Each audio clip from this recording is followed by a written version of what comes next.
Bonjour à tous, message préventif. Prenez le temps de l'écouter s'il vous plaît.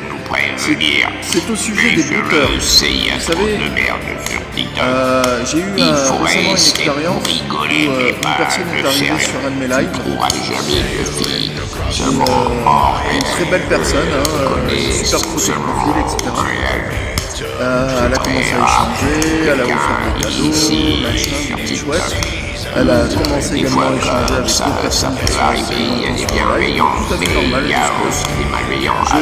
elle s'est abonnée à moi, je me suis abonné à elle, et puis il est arrivé le temps, on a commencé un petit peu à échanger gentiment, jusqu'au jour où on a commencé à s'écrire des messages un peu plus longs. Écoutez bien, moi je suis quelqu'un qui, lorsque j'écris, je m'exprime très bien, je ne fais pas de fautes d'orthographe, etc.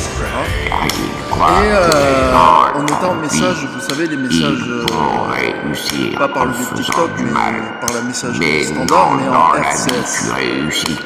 Et ce qui s'est passé, c'est que lorsqu'elle écrivait normalement, il n'y avait pas de souci, vous aviez des profs de points, qui disaient qu'elle était en train de rédiger un message.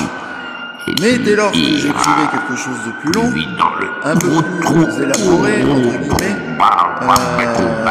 et bien là, le message était lu, puis trois petits points. Illico presto, 18 minutes, un gros paragraphe.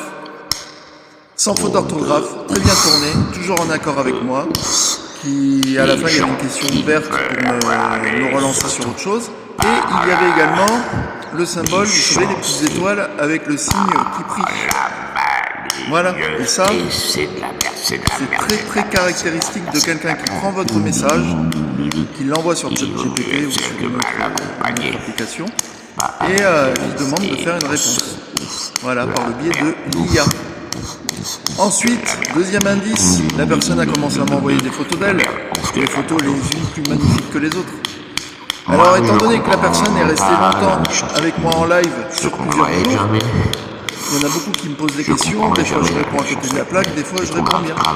Donc la personne a su cibler plus ou moins parfaitement ce que je recherchais si un jour je devais être sous le charme d'une femme. Donc là, elle m'envoie ses photos.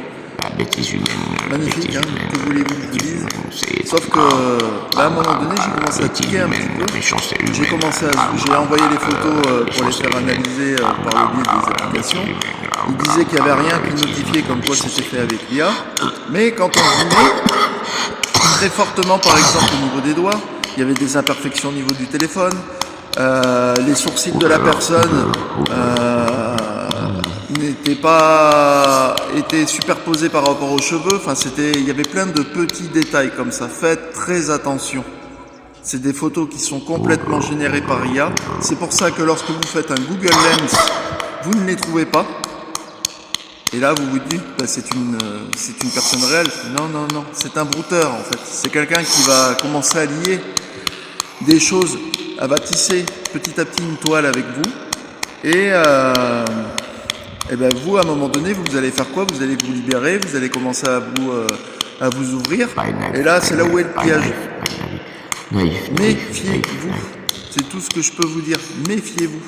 Par la suite, je suis retourné sur son profil TikTok. J'ai commencé à analyser ses photos, ses publications, etc. Et je me suis retrouvé en zoomant très très fort à avoir des doigts qui avaient des phalanges qui étaient démesurées, avec du vernis sur l'index et pas du vernis sur les autres doigts. Donc vous voyez, c'est des petits détails, mais faites attention quand quelqu'un prend attache avec vous. Et moi, là où j'ai envie de rebondir le plus, faites attention à vos enfants. Combien il y a de parents qui laissent leurs enfants aller sur des plateformes comme TikTok, qui en plus les déclarent en plus de 18 ans, alors qu'elles ont moins de 18 ans ou ils ont moins de 18 ans. Faites gaffe, parce que eux-mêmes, ils peuvent soi-disant échanger avec un enfant ou quelqu'un de leur âge, alors que derrière, c'en est tout autre. Méfiez-vous, s'il vous plaît. Pareil pour moi, je ne contacte pas les personnes en premier, j'ai qu'un compte, c'est FKS sur TikTok et Instagram. Et là, en ce moment, j'ai relancé mon autre compte pour pouvoir être en live. C'est Flow My Life. Voilà. Et moi, l'avantage, c'est que vous me voyez en live. pendant des heures et des heures, vous voyez très bien que je ne suis pas une IA. D'accord? Donc méfiez-vous, protégez-vous, ne soyez pas naïfs, ne soyez pas niais ou niaises, et protégez vos enfants. Parce que là, moi, je l'ai vu au bout d'une après-midi d'échange. C'était trop, c'est trop. Parce que j'ai vu une très grosse différence entre les longs messages copier-coller avec les petits motifs étoiles et le symbole, l'émoticône qui prie, et lorsqu'elle écrivait et que je voyais les 3 petits points qui se mettaient à rédiger, les messages n'avaient pas du tout la même tournure. Donc méfiez-vous, vous pouvez vous faire arnaquer. Il y a des personnes qui peuvent vous donner des rendez-vous et puis arriver sur place, vous allez vous rendre compte que c'est pas du tout la personne avec qui vous parlez. Voilà, il y a plein de facettes. Les réseaux, c'est très bien, mais les réseaux, faut se protéger. Ne vous dévoilez pas. Moi, quand je suis sur les lives, souvent de fois, je vous emmène à droite à gauche. C'est normal, parce qu'il y a des gens qui nous regardent. Et il y a des gens qui sont bienveillants, mais aussi, il y a beaucoup de gens qui sont malveillants. Protégez-vous et passez une belle journée.